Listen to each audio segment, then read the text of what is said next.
कि जब आंख में आंसू आए, दिन रात याद हरि आए, तब इतना समझ लेना अब हरि से मिलन होगा। सबसे पहला कार्य सुबह उठकर उसे क्या करना चाहिए? कराग्रे वस्ते लक्ष्मी, कर मूले सरस्वती, कर मध्य तो गोविंद, प्रभाते कर दर्शन। योग और भक्ति एक जैसी है। ये सब भक्ति के ही अंग होते हैं। आपको डेली मंत्र जाप करना चाहिए, डेली पूजा करनी चाहिए। जीवन में अगर भोजन जरूरी है तो जीवन में भजन भी जरूरी है। पर अगर आप देखेंगे तो बहुत, जैसे हम वृंदावन की बात करें, अभी वृंदावन में बांके बिहारी लाल, राधा वल्लभ लाल, राधा रमन जी, बट कुछ लोग सिर्फ प्रदर्शन के लिए जा रहे हैं, दर्शन के लिए नहीं, जाकर रील बना रहे हैं। आपने जो माला की बात की, कुछ लोग तो सिर्फ इसलिए ले रहे हैं कि नहीं मुझे रील बना के इंस्टाग्राम पे डालना है, तो इसका दुरुपयोग नहीं हो रहा है इन चीजों से। जिसने राम के नाम को गा लिया उसने जीवन में सब कुछ पा लिया। जय श्री कृष्ण। आज का दिन कुछ अलग है। आज हम आपको एक कहानी नहीं सुनाने जा रहे हैं। आज आप एक जीवन के ज्ञान से रूबरू होंगे, जो शब्दों से नहीं, अनुभव से प्रकट होता है। आज हमारे साथ है एक महान कथावाचक, जिन्हें सुनना शिव का केवल श्रवण नहीं है, एक अमृत यात्रा है। एक ऐसे महान कथावाचक, एक महान ज्ञानी, महान पंडित, महान महाराज जी, जिन्होंने आज के युग में वेदों और इतिहासों को लोगों तक पहुंचाया है। महाराज श्री लोकेश जी व्यास। वो जब अपनी वाणी से भगवत कीर्तन करते हैं, भगवान की चर्चा करते हैं, तब ऐसा लगता है शायद वो किसी के जीवन में वैल्यू एडिशन करना चाहते हैं। उनकी वाणी से वो किसी के जीवन में कथाओं को उतार देते हैं। वो भगवान से नहीं जोड़ते हैं, आपको उनकी सच्चाई से रूबरू कर देते हैं। मुझे मालूम है इस पॉडकास्ट के अंत तक आपको वो हर प्रश्न का उत्तर मिलेगा जो आपके दिमाग में भी चल रहा है, चाहे वो अपने हमारे इतिहास को लेकर हो, चाहे हमारे वेदों को लेकर हो। तो मेरे साथ इस आध्यात्मिक यात्रा में स्वागत कीजिए महाराज श्री लोकेश जी व्यास का, जिनकी वाणी इतनी मधुर है कि जब वो कहते हैं तो वातावरण भी शांत हो जाता है। स्वागत कीजिए महाराज श्री लोकेश जी व्यास का for the first time on the first video on the कहानी जंक्शन प्लेटफॉर्म। जय श्री कृष्ण। राधे राधे गुरु जी, कैसे हैं? जोरदार। बहुत बहुत धन्यवाद सबसे पहले आपका कि आपने अमूल्य समय अपना निकाला और हमारे कहानी जंक्शन प्लेटफॉर्म पे आने का मौका दिया। एक्चुअली जब हमने ये कहानी जंक्शन स्टार्ट किया था, मकसद एक ही है कि पॉडकास्ट सब करते हैं, बट कुछ ऐसे लोग हैं जिनकी कहानियां लोगों को नहीं मालूम, चाहे वो चाय वाला हो या छोटा छोटा व्यक्ति हो। हर व्यक्ति की कहानी होती है, आपकी कहानी है, मेरी कहानी, पर लोगों को नहीं जानकारी। लोगों को सिर्फ उतना पता है जो बड़े लोग हैं, उनके बारे में जानकारी होती है।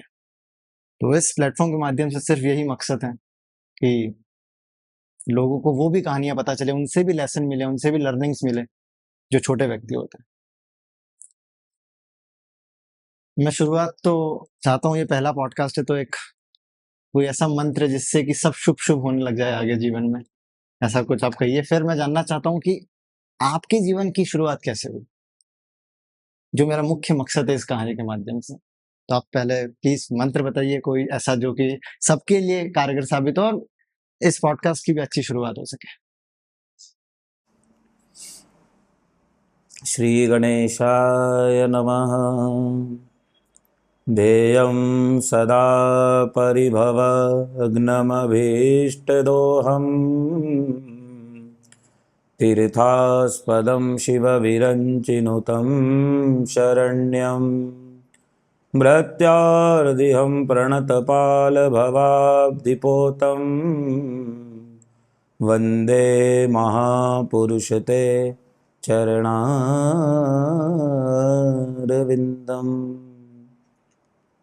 हम भगवान श्री नारायण के श्री चरणों की वंदना करते हैं, उनके श्री चरणों में बारंबार प्रणाम करते हैं, और जो भी आपके प्रश्न मेरी मति के अनुसार मैं चाहूँगा कि आपको उसका उत्तर दूं।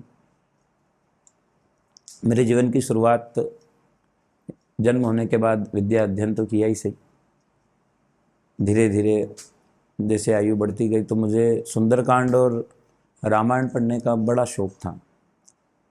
कहीं भी सुंदरकांड होता था तो मैं पढ़ने के लिए रामायण 7-7 8-8 घंटे अकेले बैठ करके मैं रामायण पढ़ता था।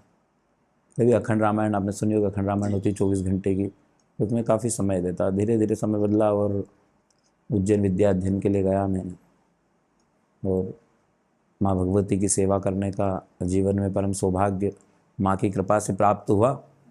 और उसके बाद मैं भागवत का अध्ययन करने लगा, और आज ठाकुर जी की कृपा से राम कथा, भागवत, शिव पुराण का वाचन अपने ही क्षेत्र में नहीं अपितु पूरे भारतवर्ष में तीर्थ क्षेत्रों में भी जाकर के ठाकुर जी की कृपा से, इनके दिव्य आशीर्वाद प्रसाद से करने का मौका जीवन में मिल रहा है। तो आपने शुरुआत कैसे की इस चीज़ की? मतलब ये प्रेरणा आपको अपने आप मिली या माँ-बाप के थ्रू या परिवार के थ्रू? प्रेरणा स्वतः ही ठाकुर जी की कृपा होती है, अंदर से जागृति मिलती है, और अपने आप को मतलब व्यक्ति स्वयं को खोजना पड़ता है कि मुझ में कुछ ऐसी क्वालिटी व्यक्ति को पता चलती है, एक ऐसा गुण खुद को व्यक्ति को पहचानना पड़ता है कि उसमें मैं आगे बढ़ूंगा, मुझे सफलता मिलेगी। और मेरे साथ नहीं, हर व्यक्ति के साथ ऐसा होता है। एक गुण हर व्यक्ति में ऐसा होता है जिस पर वो कार्य करता रहे तो निश्चित जीवन में लक्ष्य को प्राप्त करता है।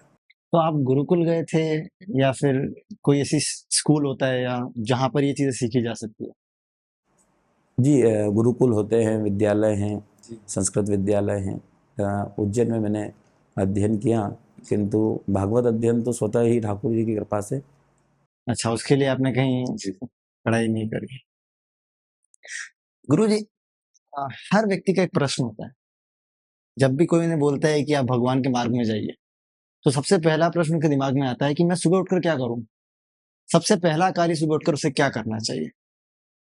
जिसकी वजह से अगर मान लीजिए पूरे दिन वो पूजा नहीं भी कर पा रहा है, तो भी वो सुबह उठकर शुरू के 5-10 मिनट ऐसा क्या चीज़ करे जिससे उसका भला हो सके? कि मैं एक शास्त्रीय विधि की बात करूं कि शास्त्र क्या कहता है हमारा, है तो कई लोग कह देते हैं कि बिना स्नान के भी हम भगवान का भजन कर सकते हैं, पूजन कर सकते हैं, या मन की पवित्रता होना बहुत ज़रूरी है।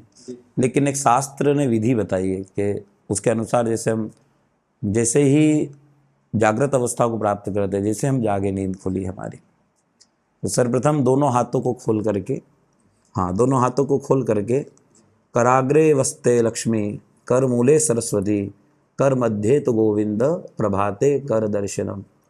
श्लोक कह रहा है प्रभाते कर दर्शनम, प्रभात समय सुबह सुबह हाथों को खोल करके इसमें भगवान गोविंद के दर्शन, माँ लक्ष्मी और माँ सरस्वती के दर्शन करना चाहिए। दोनों हाथ खोल करके दर्शन करें, तत्पश्चात भूमि को प्रणाम करना चाहिए। भूमि को प्रणाम करना है। और श्लोक उसका, समुद्र वसने देवी, पर्वत स्तन मंडिते। पर किसी को नहीं आता हो, मान लीजिए ये श्लोक नहीं आए, श्लोक नहीं आए तो क्रिया तो कर सकता है, दोनों हाथ खोल करके दर्शन करना। और अभी तो आपने देखा होगा कई लोग ग्रामीण क्षेत्र में भी देखेंगे आप, तो उन्हें नहीं आता है लेकिन क्रिया जरूर करते, दोनों हाथ खोल करके। कोई वृद्ध व्यक्ति जिसने कुछ नहीं पढ़ा, कोई जानकारी नहीं, लेकिन हाथ खोल करके दर्शन करेगा और भूमि को प्रणाम किया। इसके पश्चात दैनिक जो कार्य होते हैं हमारे, उस कार्य में जैसे लगे हम। और प्रातःकाल प्राणायाम की विधि बताई गई, हर व्यक्ति को प्राणायाम जरूर करना चाहिए। प्राणायाम करने से मन की स्थिरता होती है, मन हमारा स्थिर होता है स्वतः ही। अगर प्राणायाम करने के बाद सुबह आपको स्वयं अंदर से ऐसी जिज्ञासा होगी कि अब मुझे क्या करना है, एक रास्ता जो मिलता है ना सुबह सुबह प्राणायाम करने के बाद, और एकदम चैतन्यता को प्राप्त करके एक नवीन ऊर्जा आपके शरीर में संचारित होगी, तो प्राणायाम की विधि होती है। तो योग और भक्ति एक जैसी है? जी बिल्कुल बिल्कुल, भगवान स्वयं योगेश्वर है। क्योंकि हम जब भी देखते हैं तो प्राणायाम, अनुलोम विलोम ये सब योग में आते हैं। ये सब भक्ति के ही अंग होते हैं, ये सब सनातन धर्म के अंग हैं। भाई आप प्राणायाम करेंगे, आपका मन स्थिर होगा, जब तो आप आसन लगा करके भगवान का भजन कर पाएंगे। तो प्राणायाम की विधि होती है पूरक, कुंभक और रेचक की विधि होती है। पूरक में हम श्वास को खींचते हैं, कुंभक का मतलब होता है श्वास को कितनी देर हम रोक सकते हैं, रेचक का मतलब श्वास को धीरे धीरे छोड़ना। इससे धीरे धीरे हमारा मन स्थिर होता है। ओके, तो मतलब अगर ये चीज कर ली, दोनों चीज, एक क्रिया और प्राणायाम, तो जीवन व्यक्ति का चल सकता है। बिल्कुल, ये सीढ़ी है, ये सीढ़ी पे चढ़े आप तो दूसरी तीसरी सीढ़ी चौथी सीढ़ी आपको अपने आप मिलती जाएगी। नहीं, पर कुछ लोग कहते हैं कि आपको डेली मंत्र जाप करना चाहिए, डेली पूजा करनी चाहिए। शास्त्र कहता है हमारा, अगर इस शरीर को रोज भोजन की आवश्यकता होती है तो मैं कहता हूँ कि व्यक्ति को, जीवात्मा को रोज भजन की आवश्यकता भी होती है। जीवन में अगर भोजन जरूरी है तो जीवन में भजन भी जरूरी है। नहीं, पर मान लीजिए ब्राह्मण लोगों के लिए तो थोड़ा आसान लगता है कि उनके परिवार से ही चलता आ रहा है, तो वो सीख जाते हैं उस चीज को।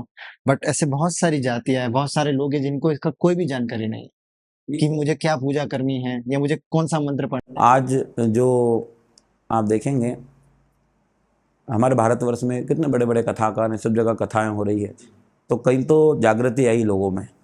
देखें, हम जो लोग भक्ति का भी नहीं समझते थे, आज वो हाथ में गोमुखी माला लेकर के भगवान का भजन करने लगे। ये हमारे सनातन की विजय हो रही है, धीरे धीरे सनातन जागृत हो रहा था। लेकिन बीच में कई इस प्रकार सनातन के ही कई मुख्य अंग इधर उधर निकले, लोग भटकने लगे।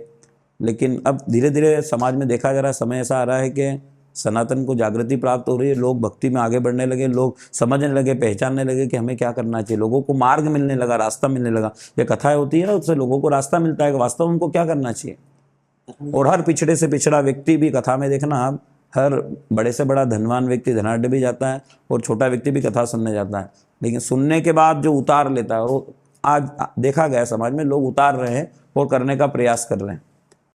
पर अगर आप देखेंगे तो बहुत, जैसे हम वृंदावन की बात करें, अभी वृंदावन में बांके बिहारी लाल, राधा वल्लभ लाल, राधा रमन जी, जब से प्रेमानंद जी महाराज का हम जानते होंगे, जब उन्होंने कहा, कितने लोगों को उन्होंने, कितने लोगों का जीवन बदल दिया है। बट कुछ लोग सिर्फ प्रदर्शन के लिए जा रहे हैं, दर्शन के लिए नहीं, जाकर रील बना रहे हैं। आपने जो माला की बात कही, कुछ लोग तो सिर्फ इसलिए ले रहे हैं कि नहीं मुझे रील बना के इंस्टाग्राम पे डालना है। जी। तो इसका दुरुपयोग नहीं हो रहा है इन चीजों से? हो रहा है। देखो, हम 100% तो नहीं कह सकते हैं कि सभी लोग ऐसा कर लेंगे कि करेंगे। ठीक है, 20-30% अगर ऐसा हो रहा है और 70% लोग धर्म में आगे बढ़ रहे हैं, तो हम थोड़ा सा उसको अवॉइड करेंगे। होगा, धीरे धीरे उसमें भी सुधार होगा। कहीं ना कहीं वो भी किसी ऐसे संत महापुरुष से जुड़ेंगे, उनको भी शिक्षा मिलेगी, तो वो भी समझेंगे बात को। पर कलयुग चल रहा है। हाँ, और समय कलयुग का चल रहा है। तो कलयुग में तो वैसे ही पूजा पाठ तो लोग करते ही नहीं, और ऐसा कहा भी गया है जितना हमने पढ़ा है कि आगे भी नहीं करेंगे। नहीं नहीं, ऐसा नहीं। कलयुग का बात है कि बहुत विशेष आप पूजा पाठ नहीं कर पाए। भाई, पूजा की भी कई प्रकार की पूजा होती है। राजोपचार पूजा होती है भगवान की, जो साधारण व्यक्ति नहीं कर पाता है। बट इसका मतलब क्या है? क्योंकि लोगों को, जैसे आपने, राजोपचार राजा महाराजा जो पूजा करते थे, तो पूजा के समय जो पात्र होते थे वो स्वर्ण के होते थे, रजत के पात्र होते थे। भगवान को अगर दक्षिणा चढ़ाई जाती, स्वर्ण की मुद्राएं चढ़ाई जाती थी। हाँ, वो नॉर्मल व्यक्ति के लिए असंभव है आज। तो आज षोडोपचार पूजन होता है, पंचोपचार पूजन होता है, तो ब्राह्मण लोग मंत्रों के द्वारा विधि से कराते हैं। और सबसे बड़ा बताया, कलयुग में कलयुग केवल नाम अधारा, सुमिर सुमिर नर उतरे पार। तुलसीदास जी महाराज ने रामचरितमानस में लिखा है। और वास्तविकता बात है कि जिसने राम के नाम को गा लिया उसने जीवन में सब कुछ पा लिया।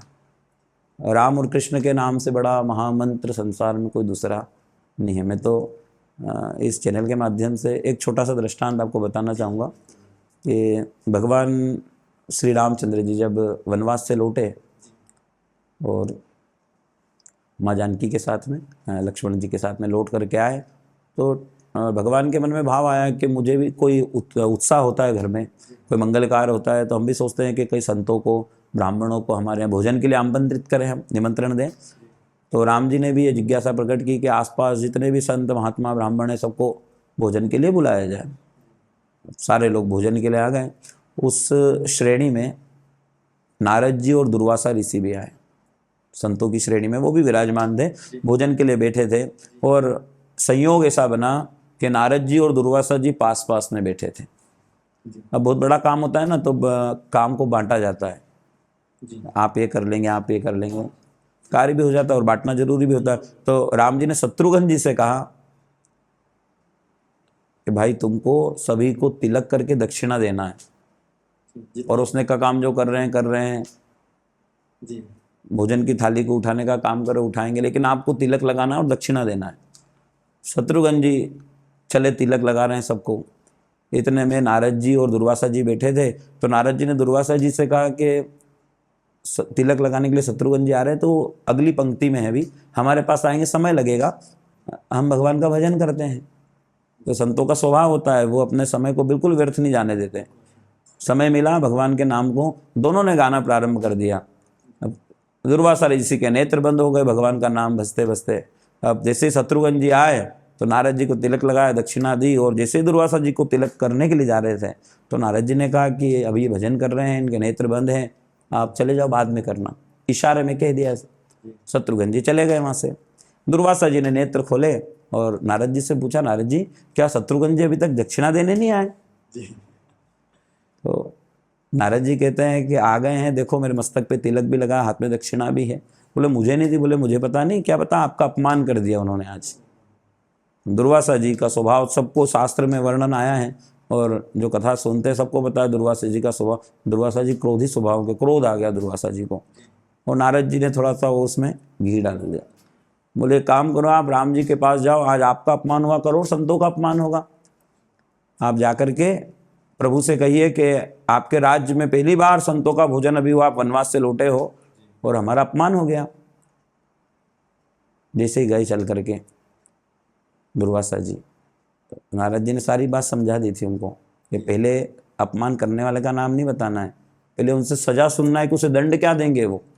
अगर नाम बता दोगे तो उनका भाई है, दंड नहीं देंगे वो जो देना चाहिए।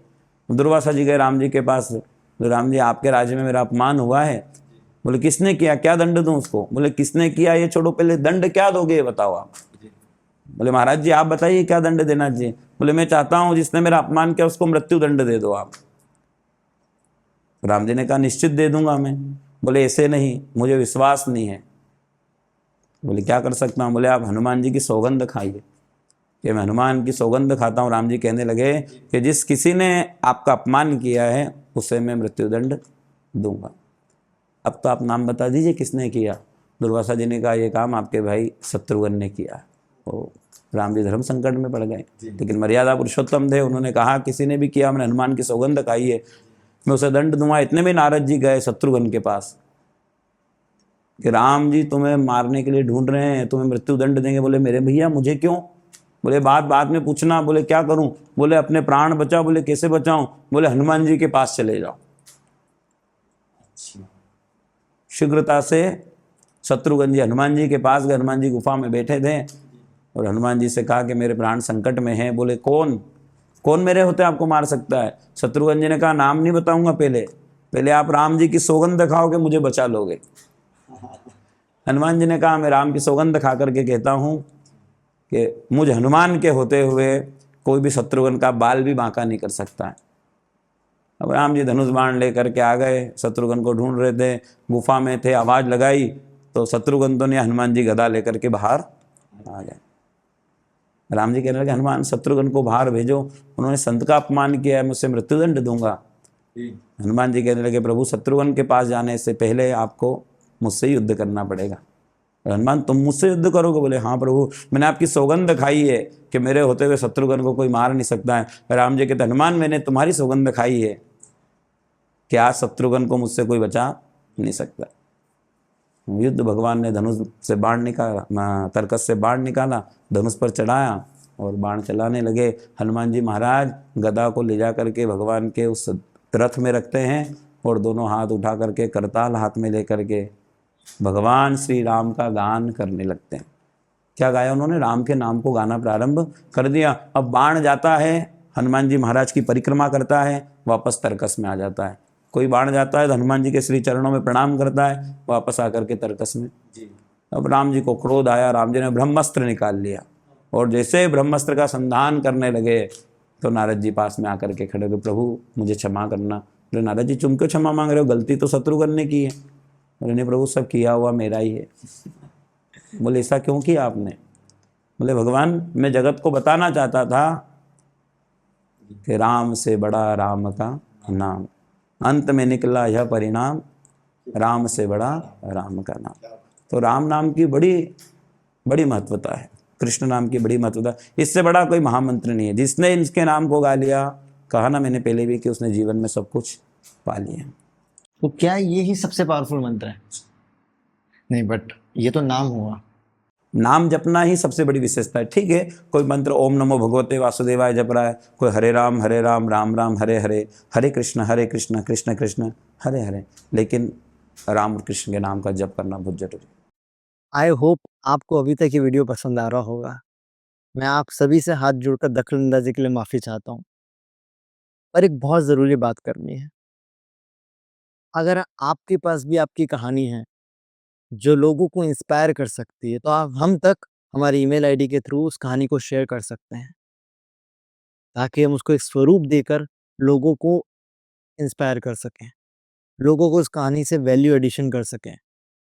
और अगर आप भी इस पॉडकास्ट पर आना चाहते हैं, तो हमारी ईमेल आईडी से हमें कॉन्टैक्ट करिए। अगर हमें हमारी आपकी कहानी वैल्यू एडिशन वाली लगती है, तो हम आपको निमंत्रण देंगे और आपकी कहानी लोगों तक पहुँचाई जा सकती है। बहुत-बहुत धन्यवाद। आप अपना पॉडकास्ट एन्जॉय कर सकते हैं। आपने अभी कहा कि नाम लेने से कलयुग में सारा काम हो जाएगा। तो क्या कोई मंत्र लेने की आवश्यकता नहीं? और अगर मंत्र लेने की आवश्यकता नहीं है, तो क्या नाम भी बिना गुरु के लिया जा सकता है? या गुरु का सानिध्य होना बहुत ज़रूरी है? गुरु की सानिध्यता होना बहुत आवश्यक है, क्योंकि रामचरितमानस में तुलसीदास जी महाराज लिखते हैं कि गुरु बिन भव निधि तरहि न कोई, जो विरंच शंकर सम होय। गुरु के बिना तो उद्धार ही नहीं होना है। पर सबका गुरु तो नहीं होता है। और गुरु कोई व्यक्ति विशेष हो ऐसा भी नहीं है। अच्छा। किसी को मन से ऐसा भाव बना करके कि मैं उनको गुरु के रूप में स्वीकार करता हूँ, वो भी बहुत बड़ी उपलब्धि है। वो लिखा गया कृष्णम वंदे जगत गुरु, भगवान कृष्ण जगत गुरु कहलाए हैं, है ना।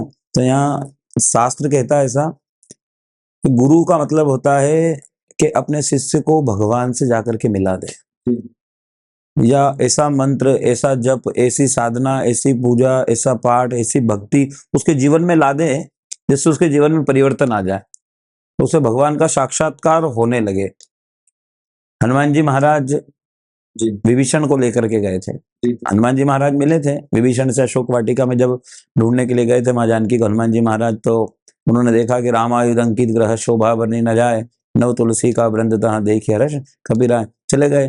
विभीषण से भेंट हुई, तो विभीषण को लेकर हनुमान जी राम जी के पास गए। मतलब बहुत सूक्ष्म रूप बता रहा हूँ आपको। हनुमान जी ने ले जाकर के, मानो किसी गुरु ने अपने शिष्य को ले जाकर के भगवान की गोद में बैठा दिया। ये गुरु का काम होता है। तो देखो कलयुग में मैं किसी की निंदा नहीं कर रहा हूँ, बुराई नहीं कर रहा हूँ, लेकिन वास्तविकता गुरु वही है जो अपने शिष्य से भगवान का पूजन कराए, उसको भगवान से जोड़ने का प्रयास करे। कहीं देखा गया, अभी कलयुग का समय चल रहा है, व्यक्ति स्वयं से जोड़ने का प्रयास ज्यादा करता है, भगवान से जोड़ने का कम करता है। बिना गुरु के उद्धार, गुरु तो मार्ग बताने वाला है, गुरु तो उंगली पकड़ के चलना सिखाता है। यही मेरा एक प्रश्न आ रहा है, मान लीजिए सही गुरु का चुनाव कैसे किया जाए फिर? अगर किसी को आप डायरेक्ट मिलेंगे तो पता नहीं कर सकते कि ये व्यक्ति सही है या नहीं। देखो एक बात प्रश्न अच्छा है आपका, लेकिन मैं इसको थोड़ा अलग रूप से बताना चाहूंगा आपको।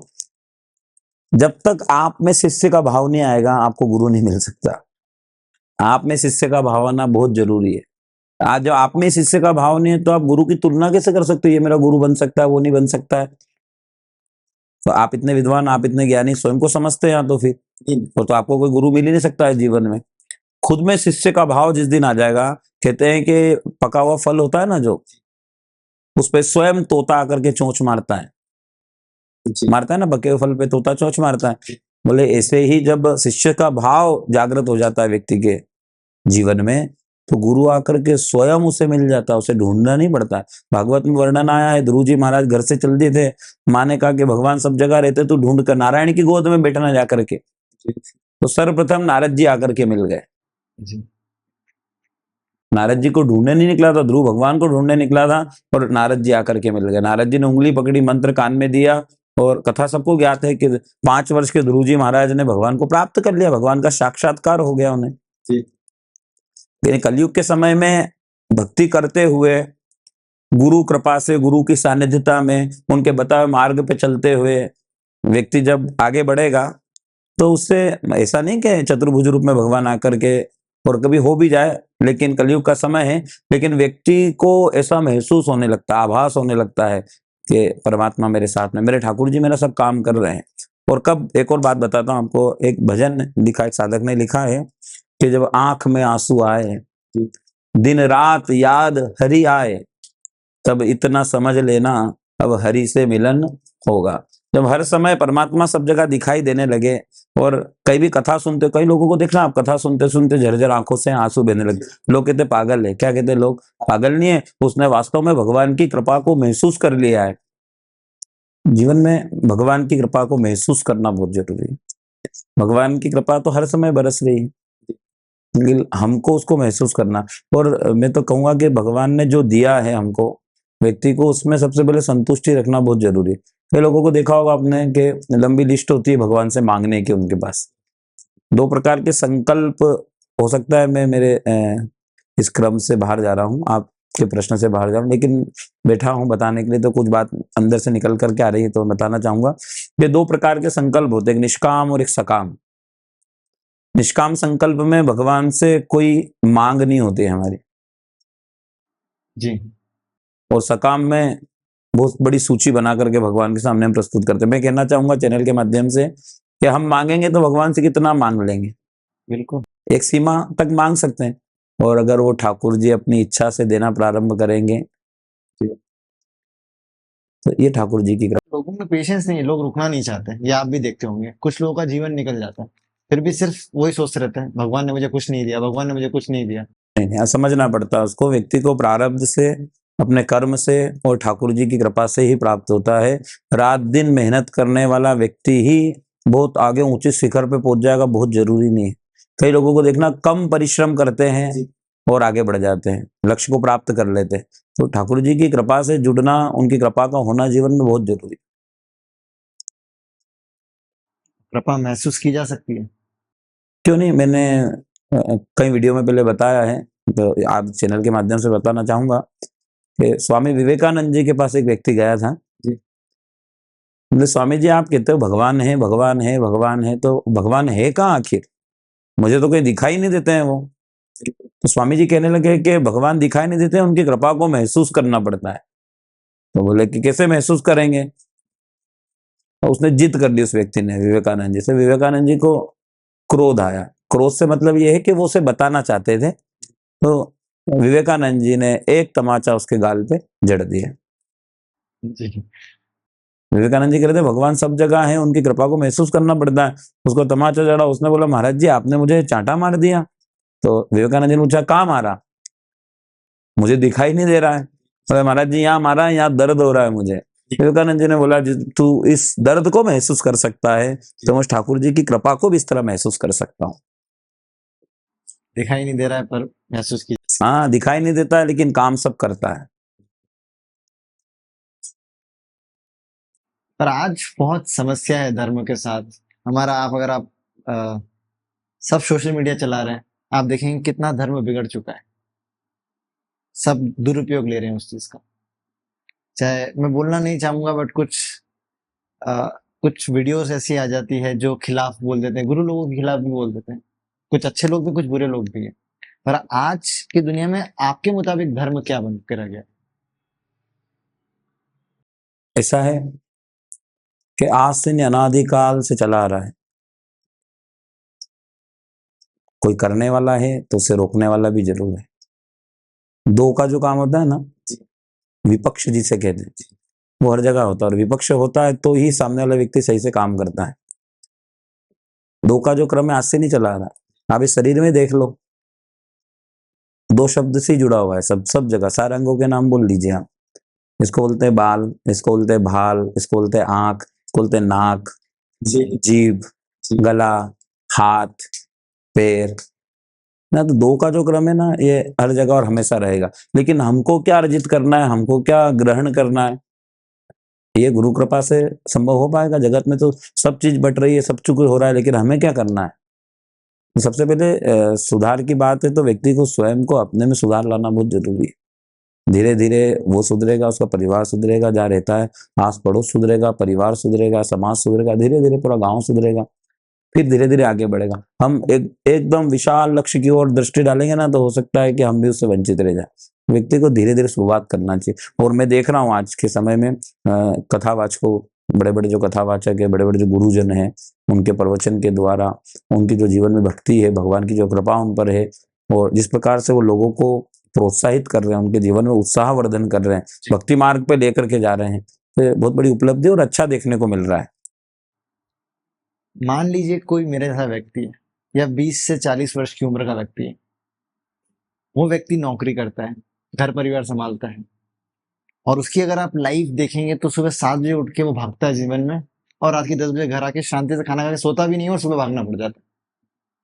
इस युग में लोग कंफ्यूज है कि यार पैसा कमाए, करियर पे ध्यान दें या भक्ति करें। भक्ति तो जीवन बुढ़ापे में कर लेंगे, लोग यही मानते हैं।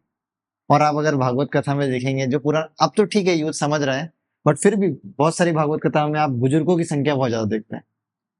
आपको क्या लगता है कि यूथ को किस डायरेक्शन में जाना चाहिए, करियर पे फोकस करे या भक्ति पे? क्या नहीं, सब कुछ करते हुए, कहीं भी शास्त्र ये नहीं कह रहा है कि आपको पैसा नहीं कमाना है, धन नहीं कमाना है, पढ़ाई नहीं करना, सब कुछ करते हुए आपको भगवान को प्राथमिकता देना है, सब कुछ करते हुए।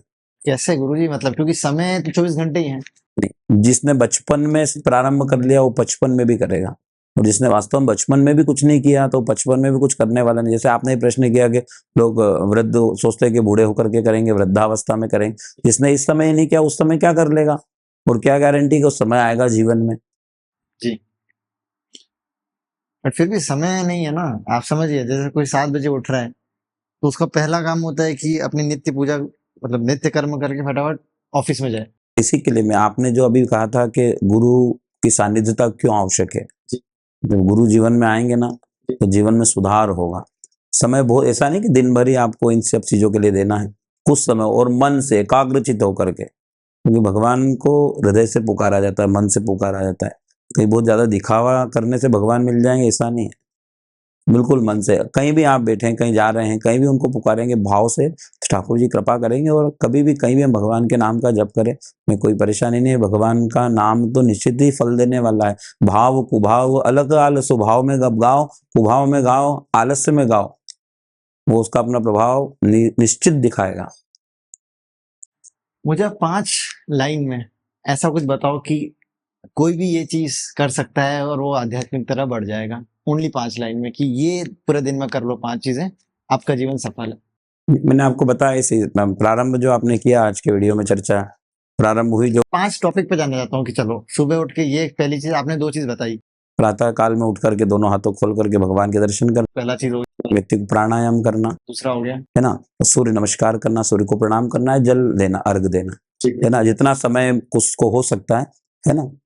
चौथी चीज, कहीं भी देवालय हो, भगवान का मंदिर हो, वहां हम नतमस्तक हो, आसपास जहां भी हम रहते हैं वहां जहां हो, हमारे घर में हो, जाकर के हाथ जोड़ करके 2 मिनट के लिए तो खड़े रह सकते हैं उनके सामने। ये किया, और उनके भगवान उनके नाम का जब रास्ते में चलते हो, गाड़ी चलाते हो, ड्राइव करते हुए, ऑफिस जाते हुए, कुछ तो समय मिलता है। बिल्कुल, पर इसमें कोई अशुद्ध है या नहीं है उससे कोई फर्क नहीं पड़ रहा। अंदर से भगवान का नाम लेना, मन से कहीं भी बैठ करके कैसे भी हम बोल सकते हैं। तो ये 5 चीजें करने से जीवन, बिल्कुल बिल्कुल। मेरे मन में 2 ऐसे प्रश्न आ रहे हैं जो कि हर एज के लोगों को कवर कर सकते हैं, और बहुत चीजें चल भी रही है दिमाग में लोगों के इस खिलाफ में।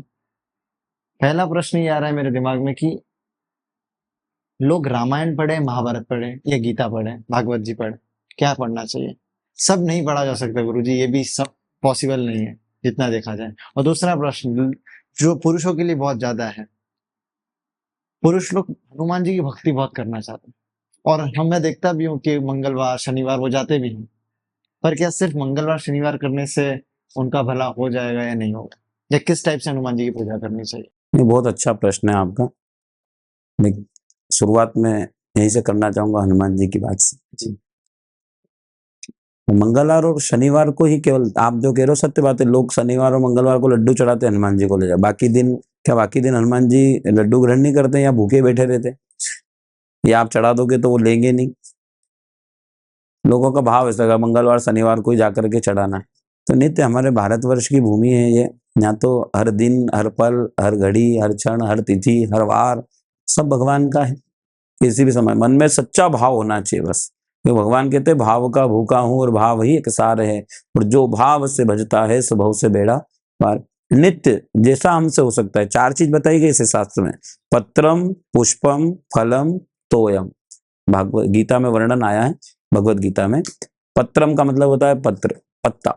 तुलसी पत्र भगवान को जाकर के सामान्यतः से कहीं भी मिल जाती है चीज, कहीं खरीदने जाना या कोई बहुत ज्यादा धन खर्च करना, कोई भी व्यक्ति सामान्यतः से इसको कर सकता है। पत्रम पत्ता, भोलेनाथ की पूजा करने का तो बिल पत्र, नारायण का पूजन कर रहे हैं तुलसी पत्र है। पत्रम पुष्पम, फूल आसानी से मिल जाता कहीं भी, ले जाकर के भगवान को हमने अर्पण कर दिया। पत्रम पुष्पम फलम, किसी प्रकार का फल भगवान को ले जाकर के अर्पण किया हमने। तोयम, तोयम का मतलब होता है जल, भगवान को जल अर्पण कर दिया, शिव जी को जाकर के जल चढ़ा दिया। तो इन 4 चीजों से ही भगवान प्रसन्न होते हैं। कोई बहुत ज्यादा करने के, भगवान कहते हैं कि बहुत ज्यादा कर भी लो आप, मगर उसके बाद आपके मन में अगर भाव नहीं है तो सब किया हुआ व्यर्थ होता है। इसके लिए भगवान कहते हैं जितना करे उतना मन से भाव से करे। निर्मल मन जन सो मोहि पावा, मोहि कपट छल छिद्र न भावा, ऐसा सुंदरकांड में लिखा गया है। मुझे आप उस प्रश्न पर जाए कि रामायण महाभारत वाली, पर मुझे उससे पहले ये पूछना है, इतना याद कैसा रहता है? जैसे अगर एक नॉर्मल व्यक्ति को देखा जाए तो उसे याद नहीं रह सकता है इतना कुछ। नहीं, ऐसा नहीं। जो व्यक्ति नित्य चर्चा करता है, नित्य पर हमारे ग्रंथ भी बहुत सारे हैं। हाँ, तो ग्रंथों की बात पे आप बता ही रहे थे। शास्त्र अनेक है हमारे जी। और उम्र, कलयुग में कितनी उम्र होगी व्यक्ति की, कितने जी रहा है व्यक्ति? 60-70 वर्ष। ऐसे मतलब 100 वर्ष निर्धारित है, लेकिन 60-50 में जा रहे हैं लोग। तो बताओ कब उसका बचपन चला गया, युवावस्था आ गई, कब गृहस्थ जीवन में गया, वो कमाना जमाना सारी व्यवस्थाएं करते हुए। बोले भगवान का, आप जो कह रहे थे भगवान का भजन करने का समय उसे नहीं मिलेगा। तो शास्त्र तो अनेक है, 18 तो पुराण है हमारे जी। व्यक्ति कब पढ़ेगा और कब जीवन में उतारेगा? इसके लिए ही व्यास जी ने श्रीमद् भागवत महापुराण की रचना की थी। भागवत महापुराण समस्त ग्रंथों का सार है, निचोड़ है वो। और कहा गया है कि देखो, आपने सुना होगा सतयुग में कौन से राक्षस थे? सतयुग में हिरण्याक्ष और हिरण्यकश्यपु नाम के राक्षस हुए सतयुग में।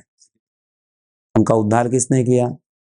हिरण्याक्ष का वध किया वारा भगवान ने, और हिरण्यकश्यपु का नरसिंह भगवान। ये होगी सतयुग की बात। अब आते हैं हम त्रेता में। त्रेता में कौन हुए राक्षस? रावण और कुंभकर्ण। किसने उद्धार किया? राम जी ने आकर के। फिर आते हैं हम द्वापर में। द्वापर में कौन हुए राक्षस? कंस, शिशुपाल इत्यादि। किसने उद्धार किया आकर के? भगवान श्री कृष्ण। और कलयुग में? अभी तक तो नहीं आया राक्षस। कलयुग में हर घर में राक्षस होता है। एक शरीर में 2 लोग रहते हैं। कोई चर्चा करेंगे ना, आप लोगों को पता चलेगा कि ना जाने कब देवता बन जाते हैं और कब राक्षसी थोड़ा सा क्रोध आया कुछ भी करने को तैयार हो जाता है व्यक्ति, कब राक्षसी स्वभाव उसका जागृत हो जाता है अंदर से पता नहीं चलता है। तो बोले उस राक्षस को मारने के लिए भगवान कैसे प्रकट होंगे? तो बोले उस राक्षस को मारने के लिए आपको शास्त्र का मतलब श्रीमद् भागवत महापुराण का सहारा जीवन में लेना पड़ेगा। और जिसने जीवन में शास्त्र का सहारा ले लिया, ये भगवान का ही स्वरूप है। श्रीमद् भागवत महापुराण प्रत्यक्षम कृष्ण एवं ही, साक्षात ठाकुर जी का स्वरूप है।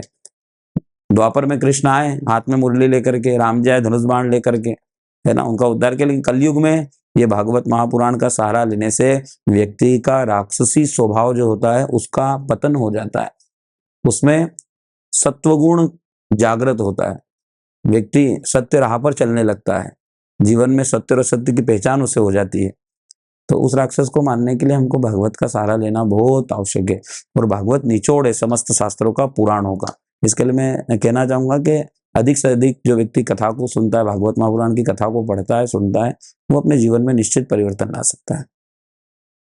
तो जो भागवत महापुराण पढ़ रहा है उसमें रामायण महाभारत सब कुछ आप कथा सुनोगे, भागवत में महाभारत का दृष्टांत आता है, रामचरितमानस का भी दृष्टांत आता है, भगवान शिव जी का चरित्र भी आता है। इसके लिए तो उसे कहा गया है कि निचोड़ है, सार है समस्त शास्त्रों का, ग्रंथों का, समस्त पुराणों का।